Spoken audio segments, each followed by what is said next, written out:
आज हम लोग पढ़ेंगे डिस्चार्ज और कंटिन्यूटी इक्वेशन। यानी कि डिस्चार्ज क्या होता है और कंटिन्यूटी इक्वेशन क्या होती है। तो देखो, डिस्चार्ज जो होता है उसको हम सबसे पहले क्यू से डिनोट करते हैं। Discharge is denoted by capital Q. Discharge को क्यू से डिनोट करते हैं।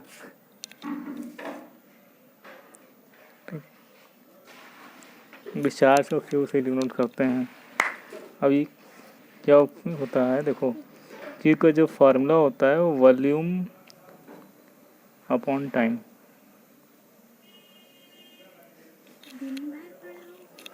वॉल्यूम अपॉन टाइम यानी कि जो क्यू का फार्मूला होगा वो वॉल्यूम अपॉन टाइम होगा। क्यू इक्वल टू होता है वो वी अपॉन टी। वी क्या है, वॉल्यूम है, टी क्या है, टाइम है, वॉल्यूम अपॉन टाइम। तो यानी कि ये बताता है कि वॉल्यूम और it is the defined the quantity of fluid flowing per second through a series of pipe और channel for an incompressible liquid. यानी कि ये बताता है कि हमारा जो फ्लूइड है वो पर सेकंड कितना फ्लो हो रहा है। Volume of the fluid flowing per second यानी कि Q equal to V upon T. यानी कि वी क्या तुम्हारा वॉल्यूम है, टी क्या टाइम है।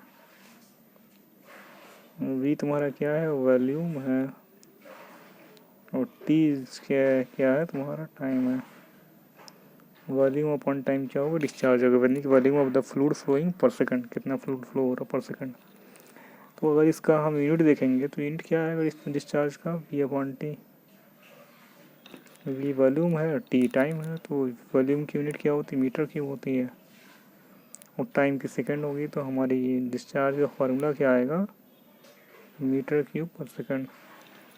ठीक, और इसका डायमेंशनल फार्मूला देखेंगे तो क्या आएगा, L3 T-1। यानी कि डायमेंशनल फार्मूला तुम्हारा L3 T-1 होगा, और डिस्चार्ज का यूनिट क्या होगी, मीटर क्यूब पर सेकंड। अब देखो, तो डिस्चार्ज का जो फार्मूला आया वो क्या है, वॉल्यूम अपॉन टाइम। तो वॉल्यूम क्या होता है, area into length. Area upon length होता है। तो ये बताओ, अगर ये एरिया है हमारा और L/T क्या हो जाएगा, और डिस्टेंस अपॉन टाइम क्या होता है, स्पीड होता है, यानी कि वेलोसिटी होता है। तो यानी कि डिस्चार्ज को हम एरिया इंटू वेलोसिटी के टर्म्स में भी लिख सकते हैं, टर्म में भी लिख सकते हैं। यानी कि डिस्चार्ज को हम एरिया इंटू वेलोसिटी भी लिख सकते हैं, सिंपल। ठीक, क्योंकि हमारा जो डिस्चार्ज होता है वो वॉल्यूम अपॉन टाइम होता है। तो इस इक्वेशन की हेल्प से मैंने ये इक्वेशन निकाल दिया, एरिया इंटू वेलोसिटी। तो दोनों इक्वेशन याद रखना। यानी कि डिस्चार्ज का फार्मूला होगा वॉल्यूम अपॉन टाइम, और दूसरा फार्मूला क्या होगा, एरिया इंटू वेलोसिटी। यूनिट क्या होगी, मीटर क्यूब पर सेकंड। डायमेंशनल फार्मूला क्या होगी, L3 T-1। और इसका एक डिफिनेशन क्या होगा, it is defined in the quantity of fluid flowing per second through a section of a pipe और channel for incompressible liquid the rate of flow discharge. ठीक, लिखा हुआ। अब देखो, अब हम लोग पढ़ेंगे कंटिन्यूटी इक्वेशन। कंटिन्यूटी इक्वेशन अब बताओ देखो क्या होता है। देखो, कंटिन्यूटी इक्वेशन क्या होता है, कंटिन्यूटी इक्वेशन एक मास कंजर्वेशन इक्वेशन है। मास कंजर्वेशन इक्वेशन है। मास कंजर्वेशन इक्वेशन है,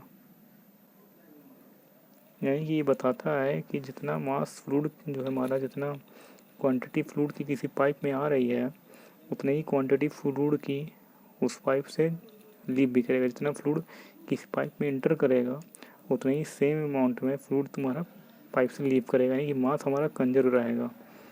मास को ना क्रिएट कर सकते हैं ना डिस्ट्रॉय कर सकते हैं, केवल हम कंजर्व कर सकते हैं। मास कंजर्व रहेगी, कंटिन्यूटी इक्वेशन बताता है। मतलब इसका ये हुआ कि यार तुम्हारे पास कोई पाइप है, इस पाइप के थ्रू क्या हो रहा, कोई फ्लूइड जो है इंटर कर रहा। कोई भी फ्लूइड हो सकता है, वाटर भी हो सकता है, ऑयल भी हो सकता है, एयर भी हो सकता है, कुछ कोई फ्लूइड हो सकता है। और ये इस फ्लूइड का एंट्री सेक्शन है, ये क्या तुम्हारा एग्जिट सेक्शन है। यहाँ से फ्लूइड एल लेंथ की पाइप है, लीव कर रहा है। तो अगर इस फ्लूइड का सेक्शन 1 है, ये सेक्शन 2 है, सेक्शन 1 पे अगर फ्लूइड का मास m1 है और सेक्शन 2 पे फ्लूइड का मास m2 है, तो कंटिन्यूटी इक्वेशन कहता है कि इनकमिंग मास जो होगा वो आउटगोइंग मास के इक्वल होगा, यानी कि m1 जो होगा m2 के इक्वल होगा। ये होता है तुम्हारा कंटिन्यूटी इक्वेशन, यानी कि this equation is based on the principle of conservation of mass is called continuity equation. And thus for the flowing through the pipe at the pipe cross section the quantity of fluid flowing per second is constant। यानी कि same वही mass conservation की बात कर रहा है, जितना fluid आएगा उतना ही जाएगा सेम। अब देखो ये तुम्हारी कोई पाइप है, इस पाइप पे कोई सेक्शन ले लिया 1 मानो सेक्शन है, ये सेक्शन 2 है पाइप का, और इस सेक्शन 1 पे फ्लूइड की वेलोसिटी v1 है, सेक्शन 2 पे फ्लूइड की वेलोसिटी v2 है। तो कंटिन्यूटी इक्वेशन कहता है कि मास फ्लो रेट जो होगा m1 डॉट वो m2 डॉट के इक्वल होगा। ये तुम्हारी कंटिन्यूटी इक्वेशन है। तो यहाँ देखो मास फ्लो रेट जो m1 डॉट हम लिखे हैं वो मास फ्लो रेट होता है, क्या होता है, मास फ्लो रेट।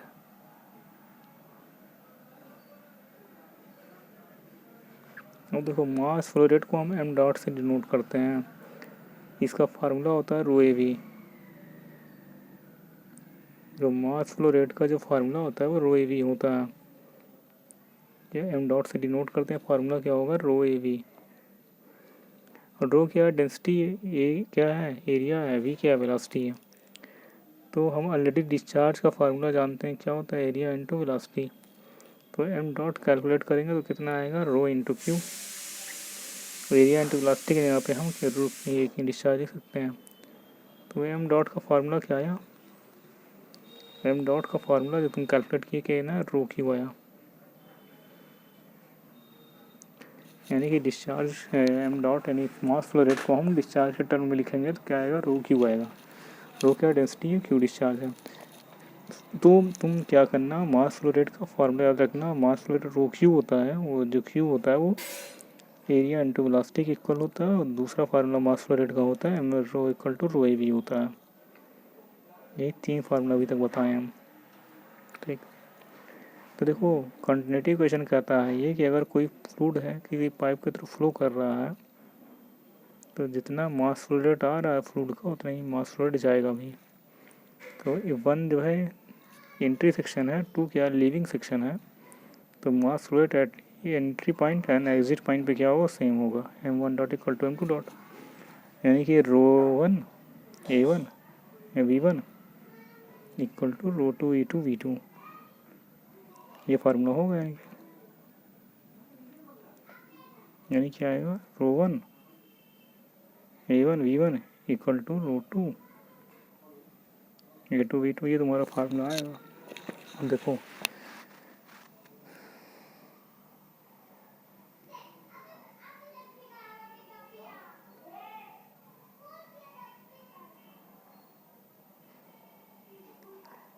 यहाँ लिखा है इनकम्प्रेसिबल लिक्विड। इनकम्प्रेसिबल फ्लूइड के लिए, लिक्विड के लिए क्या होता है, डेंसिटी वेरी नहीं करती है, यानी कि डेंसिटी कांस्टेंट रहती है तुम्हारी। इनकम्प्रेसिबल लिक्विड्स के लिए क्या होती है, डेंसिटी नहीं वेरी करती, density is not changing with respect to pressure for incompressible liquids. तो इसलिए जो फॉर इनकम्प्रेसिबल फ्लूइड्स तो जो लिक्विड्स होते हैं जनरली इनकम्प्रेसिबल होते हैं, यानी कि डेंसिटी इसमें वाटर की है वेरी नहीं करेगी।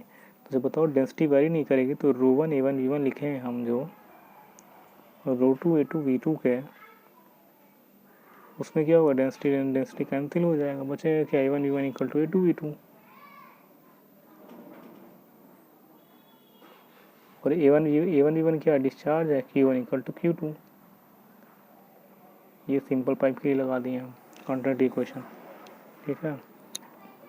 तो इसी तरह अगर कोई पाइप इस तरह की होगी,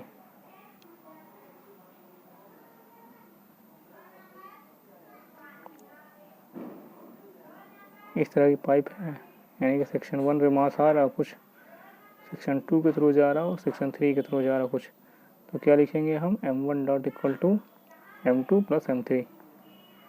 तो यही तुम्हारी कंटिन्यूटी इक्वेशन कहता है कि कंटिन्यूटी इक्वेशन किसकी बात करता है, मास कंजर्वेशन की बात करता है, यानी कि मास हमारा कंजर्व रहता है। तो देखो यहाँ दिया हुआ है स्टेटमेंट वगैरह,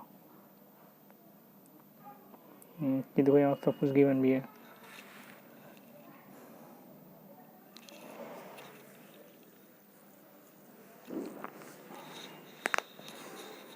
क्या दिया, V2 ρ2 Na2 are corresponding value at section 1 and 2। ये तुम्हारा पाइप को ही दिया है, पाइप का एग्जाम्पल एक बताया जाए। डायरेक्शन ऑफ फ्लो है तुम्हारा, ये सेक्शन 1 पे है। फ्लूइड की प्रॉपर्टीज को सेक्शन पे अलग है, सेक्शन 2 पे अलग दिया है वेलोसिटी। और यहाँ क्या लगाया, देखो रेट मास फ्लो रेट लिखा है सेक्शन 1 पे एंड सेक्शन 2 पे। According to the law of conservation of mass, rate of flow at section 1 और rate of flow at section 2 बराबर होना चाहिए। तो ρ1 A1 V1 equal to ρ2 V2 होना चाहिए बस। बट ये जो है अगर फ्लूइड इनकम्प्रेसिबल है तुम्हारा तो ρ1 कैंसिल हो जाएगा, बचेगा क्या A1 V1 equal to A2 V2। तो सिंपल हमको क्या करना है, बस एक ही क्वेश्चन याद करना है। जो डिस्चार्ज का फार्मूला होता है A1 V1 होता है। तो जितने भी क्वेश्चन होंगे हम क्या होंगे, इनकम्प्रेसिबल फ्लूइड होगा। इनकम्प्रेसिबल फ्लूइड के लिए हर जगह हम क्या लगाएंगे, कंटिन्यूटी क्वेश्चन बस लगाना है हमको हर जगह। तो देखो पहला जो प्रॉब्लम है उसमें क्या दिया है, फर्स्ट प्रॉब्लम उसमें दिया है कि कोई पाइप है। देखो फर्स्ट प्रॉब्लम में क्या दिया है कि कोई पाइप है इस तरह की डाइवर्जिंग पाइप क्यों है, क्योंकि डाया जो है इंक्रीज कर रहा। डाया सेक्शन 1 पे कितना था, 10 सेंटीमीटर था और सेक्शन 2 पे कितना है, 15 सेंटीमीटर डाया। तो डाया क्या होता है, dia is increasing with respect to length, इसलिए डाइवर्जिंग पाइप है। और सेक्शन 1 पे वेलोसिटी कितना दिया, 5 मीटर पर सेकंड है। सेक्शन 2 पे वेलोसिटी हमको पूछा है। और फ्लूइड कैसा इनकम्प्रेसिबल फ्लूइड है, तो क्या करना है, बस A1 V1 लगाना है। तो A1 V1 equal to A2 V2, यही हमको क्वान्टिटेटिव क्वेश्चन लगाना है। देखो सेक्शन 1 पे वेलोसिटी पता है हमको, तो फिर V2 पे निकालना है वेलोसिटी। क्या करेंगे, देखो A1 V1 A2 V2 लगाएंगे तो एरिया क्या हो जाएगा सेक्शन 1 पे, π/4 d1², क्योंकि सर्कुलर पाइप है, इंटू वेलोसिटी एट सेक्शन 1। फिर क्या करेंगे, π/4 d2² into velocity at section 2, यही करेंगे। तो π/4 से π/4 कैंसिल हो जाएगा, V2 फाइंड करना हमको। तो V2 कितना आ जाएगा, और d1/d2 का होल स्क्वायर इंटू V1, यही आएगा वेलोसिटी V1।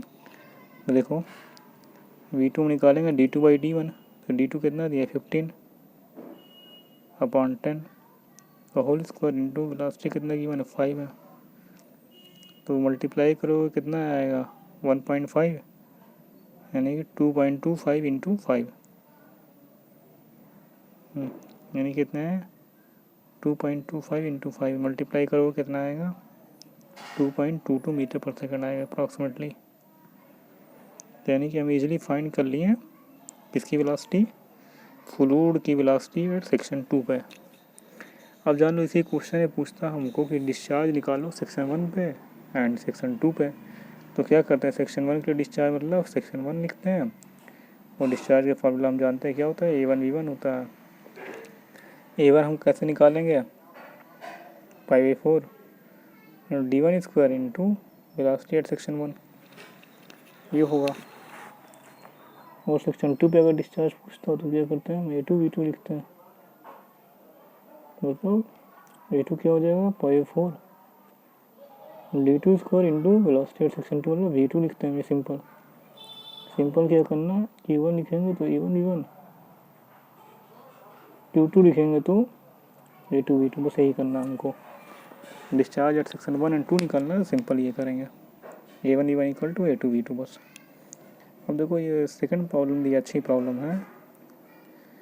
ये फिगर दिया हुआ देखो तुम्हारा, यानी कि ब्रांचिंग की गई पाइप की।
देखो ये सेकंड पाइप में क्या कर रहा है, ये पाइप का डायग्राम दिया हुआ है, फिगर पता है।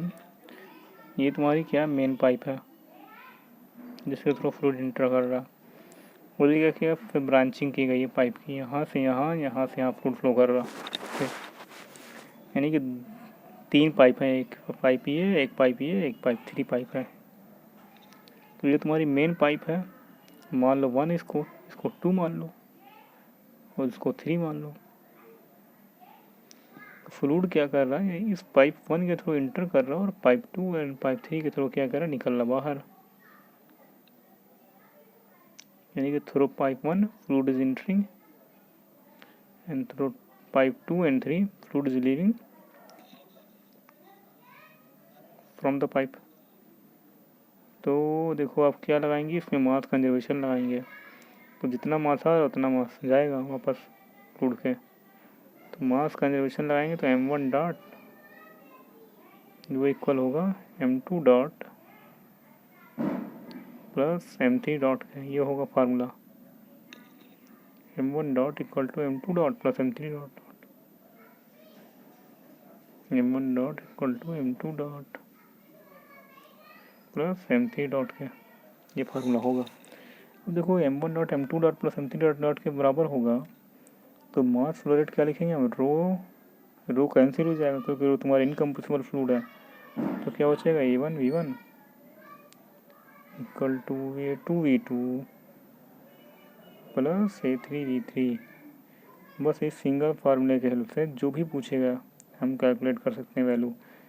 यहाँ एरिया पूछेगा तो निकाल लेंगे, वेलोसिटी पता है तो निकाल लेंगे। जो भी क्वेश्चन दिया कुछ चीज़ पूछा, तो इसमें क्या था, सब चीज़ ये यहाँ पे दिया था, यहाँ सब कुछ गिवन था। पूछा क्या था, इस पाइप की वेलोसिटी पूछा नहीं कि V3 पूछा हमसे कि find the velocity at section 3।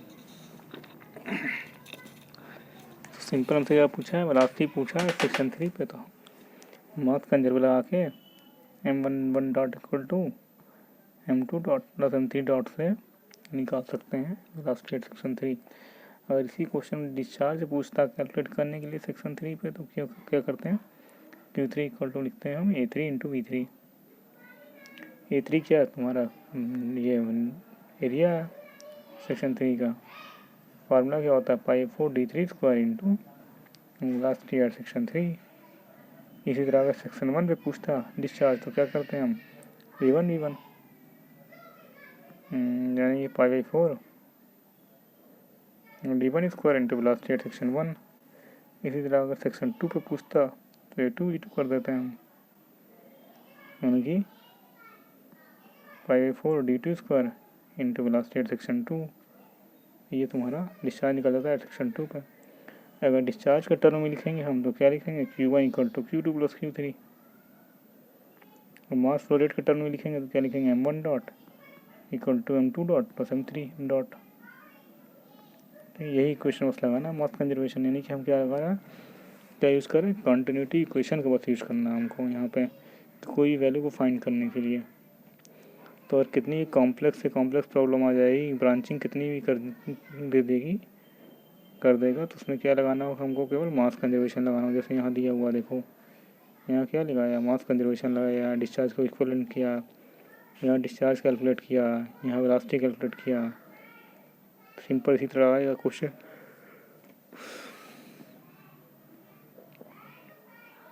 Simple इसी तरह प्रॉब्लम आएगा एग्जाम में। यही करना होगा, बस मास कंजर्वेशन लगाना होगा और क्या लगाना होगा, एनर्जी कंजर्वेशन। आगे बताएंगे बर्नौली क्वेश्चन में पढ़ाएंगे तो कि कैसे मास कंजर्वेशन और एनर्जी कंजर्वेशन का यूज़ करके क्वेश्चन को सॉल्व करते हैं। तो क्या देखा आज हम लोगों ने, देखा कि रेट ऑफ फ्लो यानी डिस्चार्ज क्या होता है। तो डिस्चार्ज क्या होता है, it is the ratio of the volume the fluid flowing per second, यानी कितना वॉल्यूम जो है फ्लूइड का फ्लो कर रहा है पर सेकेंड, उसको हम बोलते हैं डिस्चार्ज बोलते हैं। इसको किससे डिनोट करते हैं हम, Q से डिनोट करते हैं। इसका फार्मूला क्या होता है, V/T। V तुम्हारा वॉल्यूम होता है, T तुम्हारा सेकंड होता है, मीटर क्यूब पर सेकंड इसकी यूनिट होती है।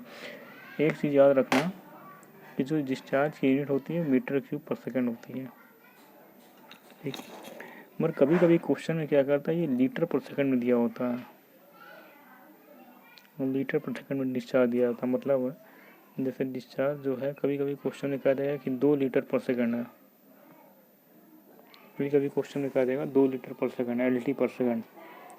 तो हम क्या करेंगे, पहले लीटर पर सेकंड को मीटर क्यूब पर सेकंड में कन्वर्ट करेंगे। याद रखना कि जो 1 लीटर जो होता है 10⁻³ मीटर क्यूब के होता है, यानी कि 1 litre will be equal to 10⁻³ metre cube, यानी कि 1 लीटर की जो वैल्यू होगी वो 10⁻³ मीटर क्यूब के बराबर होगी। ठीक है, तो इसको याद रखना। यानी कि अगर कोई क्वेश्चन में दिया डिस्चार्ज 2 लीटर पर सेकंड, तो उसको मीटर क्यूब पर सेकंड में कन्वर्ट करेंगे, क्या लिखेंगे 2⁻³ मीटर क्यूब पर सेकंड, तब होगी कन्वर्ट। ठीक, तो इस तरह करना। तो देखो ये हम इसके बाद से क्या है, डिस्चार्ज का फार्मूला देख लीजिए, एरिया इंटू वेलोसिटी होता है और इसमें मीटर क्यूब पर सेकंड डायमेंशनल फार्मूला होगा L3T-1। उसके बाद से कॉन्टिन्यूटी इक्वेशन देखे थे हम लोगों ने। कॉन्टिन्यूटी इक्वेशन क्या होती है, ये मास कंजर्वेशन इक्वेशन होती है, जो कहता है कि जितना मास हमारा फ्लूइड का अंदर आ रहा है पाइप का, वो उतना ही मास हमारे फ्लूइड का वापस भी जाएगा पाइप से। मास जितना इनकमिंग मास है उतना ही आउटगोइंग मास होगा। मास का कंटेंट है वो वेरी नहीं करेगा, मास फ्लूइड का जो मास फ्लूइड का मास वेरी नहीं करेगा, जितना मास है उतना ही जाएगा, यानी मास हमारा क्या रहेगा, कंजर्व रहेगा। जैसे एनर्जी कंजर्वेशन की हम बात करते हैं कि एनर्जी को ना क्रिएट कर सकते हैं ना डिस्ट्रॉय कर सकते हैं। जैसे energy can never be created not destroyed, only converted from one form to other form. तो सिमिलरली क्या तुम्हारा मास कंजर्वेशन में कॉन्टिन्यूटी इक्वेशन बात करता है मास कंजर्वेशन की, मतलब मास को ना हम क्रिएट कर सकते हैं ना डिस्ट्रॉय, ओनली हम क्या कर सकते हैं, कंजर्व कर सकते हैं। तो उसके बाद जब कॉन्टिन्यूटी इक्वेशन लगाए थे तो हम बताए थे क्या होता है, मास फ्लो रेट का फार्मूला ρAV होता है, यानी कि जो m डॉट होता है वो तुम्हारा क्या होता है, मास फ्लो रेट होता है, जिसका फार्मूला क्या होता है, ρAV होता है। इसकी यूनिट क्या होती है, kg पर सेकंड होती है।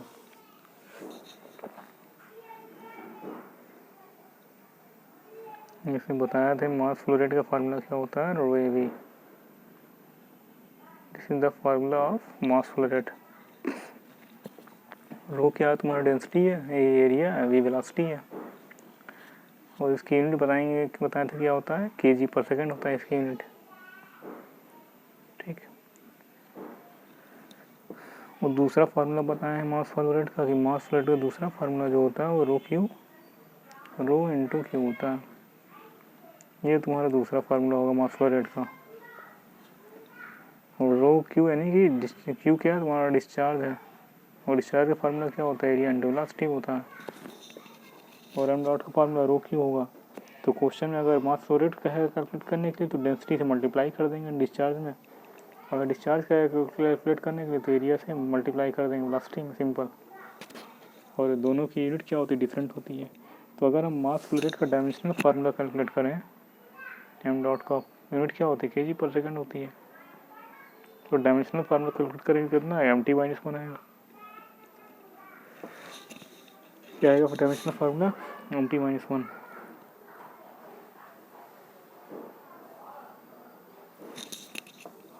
ठीक है, डायमेंशनल फार्मूला क्या आएगा, mt-1।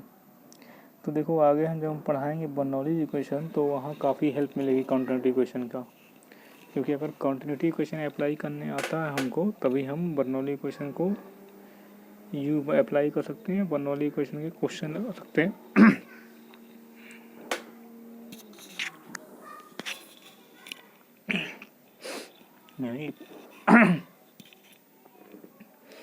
यानी कि अगर हमको क्वांटिटी इक्वेशन आता है तभी हमको बर्नौली इक्वेशन के क्वेश्चन सॉल्व कर सकते हैं। जब भी बर्नौली इक्वेशन हम या बर्नौली थ्योरम यूज़ करेंगे कहीं भी, तो सबसे पहले हम कंटिन्यूटी इक्वेशन लगाएंगे, फिर उसके बाद से हम बर्नौली इक्वेशन लगाएंगे। तो इसीलिए कंटिन्यूटी इक्वेशन क्या होना चाहिए, हमको आना चाहिए, लगाने कैसे लगाया जाता है। और दोनों में कंटिन्यूटी इक्वेशन और बर्नौली इक्वेशन दोनों में फार्मूले का भी डिफरेंस होता है और स्टेटमेंट का भी डिफरेंस होता है। जैसे कंटिन्यूटी इक्वेशन बात करता है किसकी, मास कंजर्वेशन की, यानी कि मास जो है हमारा वो कंजर्व रहता है, जितना मास आ उतना ही जाएगा, कंजर्व रहेगा। और एनर्जी वो बर्नौलीज इक्वेशन है वो एनर्जी कंजर्वेशन की बात करता है, समझ लो। यानी Bernoulli question talks about energy conservation, और कंटिन्यूटी क्वेश्चन किसके बारे में बात करता है, मास कंजर्वेशन की। ये बेसिक डिफरेंस होता है continuity question and Bernoulli question में। बर्नौली क्वेश्चन में हम एनर्जी को कंजर्व करते हैं और कंटिन्यूटी क्वेश्चन में हम मास को कंजर्व करते हैं। ठीक है, तो आगे पढ़ाएंगे हम जब बर्नौली क्वेश्चन की बर्नौली क्वेश्चन क्या होता है तो उसमें मैं पढ़ाएंगे कि कैसे एनर्जी को कंजर्व किया जाता है। तो बर्नौली क्वेश्चन की स्टेटमेंट पढ़ेंगे, फिर वहाँ पे हम लोग फिर उसके क्वेश्चन लगाएंगे। क्वेश्चन लगाने के बाद उसके एप्लीकेशन देखेंगे बर्नौली क्वेश्चन के। यानी कि जब बर्नौली क्वेश्चन पढ़ेंगे हम तो वहाँ 3 चीज़ देखेंगे। बर्नौली स्टेटमेंट देखेंगे कि बर्नौली थ्योरम की स्टेटमेंट क्या है, दूसरा उसके ऊपर क्वेश्चन लगाएंगे, तीसरा जो है उसका एप्लीकेशन क्या है बर्नौली थ्योरम का, यानी कहाँ कहाँ अप्लाई करते हैं वहाँ पे बर्नौली थ्योरम को। तो फिर बर्नौली थ्योरम के एप्लीकेशन 3 मेनली होते हैं, वेंचुरीमीटर में, ऑरिफिस मीटर में, पिटॉट ट्यूब में। तो वहाँ कैसे अप्लाई किया जाएगा, कैसे क्वेश्चन को सॉल्व किया जाएगा बताया जाएगा। एग्जाम में आता है बर्नौली थ्योरम का स्टेटमेंट है, कंटिन्यूटी क्वेश्चन में क्वेश्चन आते हैं, बर्नौली थ्योरम पे क्वेश्चन आएंगे। तो आगे बताएंगे कैसे क्वेश्चन वगैरह लगाया जाएगा नेक्स्ट लेक्चर में।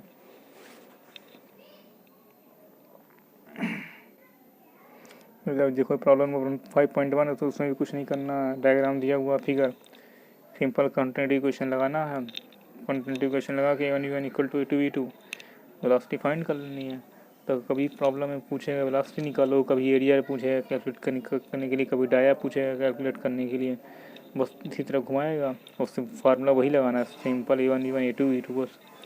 और कोई इसके बाद कोई रॉकेट साइंस तो है नहीं इसमें जो यूज़ करेंगे हम लोग, कॉम्प्लेक्स प्रॉब्लम तो आएगा नहीं। सिंपल फार्मूला लगाना A1 इक्वल टू A2 जितना मास आए उतना जाएगा, इनकमिंग मास आउटगोइंग मास की बराबर कर देना।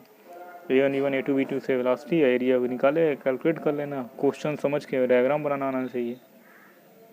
जैसे कितने बच्चे क्वेश्चन नहीं समझ पाते हैं, जैसे अगर कह रहा है कि डाया जो है 20 सेंटीमीटर से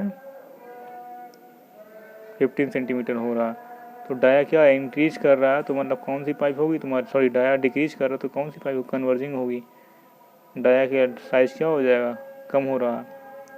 अगर क्वेश्चन में कहता है कि जो डाया है वो 20 सेंटीमीटर से इंक्रीज होकर 30 सेंटीमीटर हो रही है, यानी कि डाया क्या हो रही है, बढ़ रही है 20 to 30, तो डाया तो इस तरह फिगर बनेगा हमारा, और इस तरह फिगर बनता है, डाइवर्जिंग सेक्शन का फिगर बनता है, यानी कि D1 पर अलग होता, D2 पर अलग होता, डाया बढ़ ज़्यादा होता, इस तरह का फिगर बनेगा। अगर कहेगा कि यूनिफॉर्म डाया की पाइप है हमारी, यूनिफॉर्म डाया मतलब जो डाया हो वेरी नहीं कर, हर जगह सेम है डाया, इस तरह यूनिफॉर्म डाया। तो यहाँ भी सेक्शन 1 पे भी डाया सेम है, सेक्शन 2 पे भी डाया सेम है, तो यानी कि डायमीटर इज सेम एवरीवेयर, यानी कि हर जगह डाया क्या है सेम है, यानी कि D1 जो है D2 के बराबर है। तो अगर D1 D2 के बराबर होगा तो हम लगाएंगे अगर continuity question A1 equal to A2 simple ये लगाएंगे। तो जब डाया सेम होगा तो एरिया भी सेम होगा, क्योंकि पाई 4D स्क्वायर एरिया कैंसिल हो जाएगा, तो जो वेलोसिटी होगी तुम्हारी वो बराबर हो जाएगी दोनों सेक्शन पे।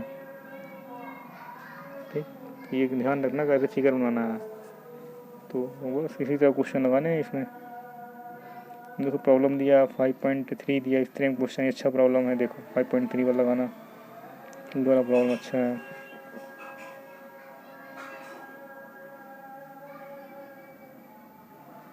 ये प्रॉब्लम अच्छी है 5.9 का। ठीक है, तो नेक्स्ट लेक्चर में क्वेश्चन लगवाएंगे 2-3 भी बचा है क्वांटिटी इक्वेशन का, उसके बाद से बर्नौली इक्वेशन पढ़ाएंगे, शुरू करेंगे, उस पर ऊपर क्वेश्चन लगाएंगे।